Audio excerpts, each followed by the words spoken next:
Here in Nashville, Tennessee, it's Donald Trump. I mean, the introduction, no need. Good to see you, Mr. Trump. Great to be with you. What is the Second Amendment mean to you? Well, it means everything. It means so much. You need to be able to protect yourself and, in addition, lots of other things. But above all, protection. And these people that want to chop it down, knock it down, decapitate it, it should not be allowed. It would never be allowed. Let me tell you, if I run and if I win, it is protected. When you talk about, I'm from New York originally, you're in New York, of course. When you talk about what moved from Michael Bloomberg to Mayor de Blasio, can you just please give me your quick opinion on Mayor de Blasio, which I imagine isn't very good? Well, his whole thing on the Second Amendment is just wrong, and I can't believe how many people, even if they're well-meaning, they're just so wrong.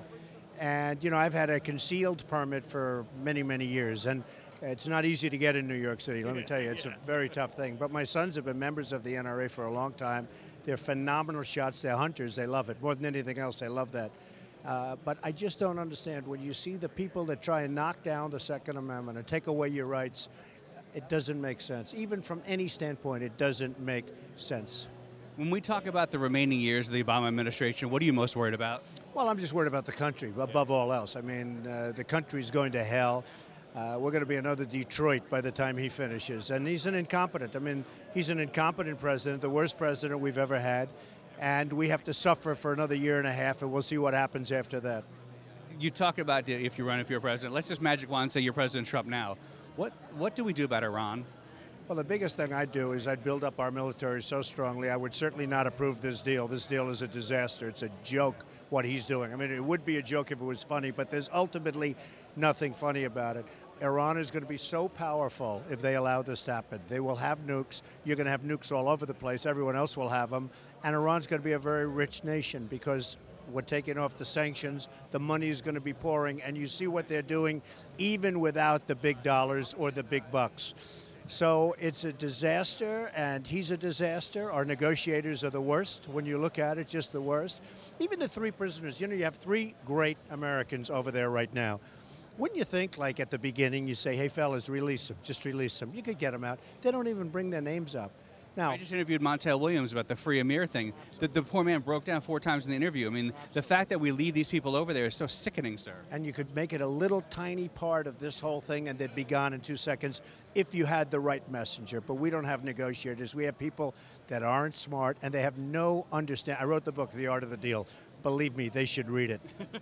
Talk about the State Department. Talk about the people who lead these negotiations. When you have John Kerry and these spokeswomen, Marie Harf and Jem Psaki. I mean, it really is just it's like kindergartners running our diplomacy. You almost can't believe it. You think they mean well, they just don't have it.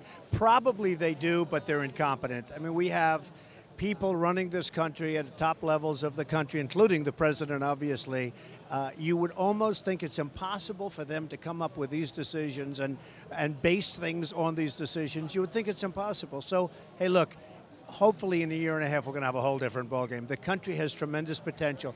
It's not going to be able to suffer through, however, another 4 years like this. Last question. I know you're busy. You made your money in real estate.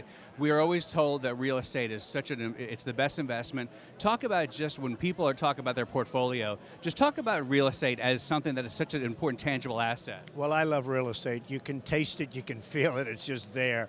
I see some of these things, and I invest in stocks and all, but you have no control. You have people running it. You get yourself great real estate in the right location, fix it, do it, touch it. It's beautiful. It's been great to me, I can tell you that. It's been a great investment from my standpoint. And I've been in many investments. I've been well in many investments, but there's nothing like real estate. But you have to know what you're doing. You have to pick the right stuff. You really have to know what you're doing. But if you get it right, there's nothing like it. Donald Trump, good to talk to you, sir. Thank you. Great asset. Great. Nice seeing you.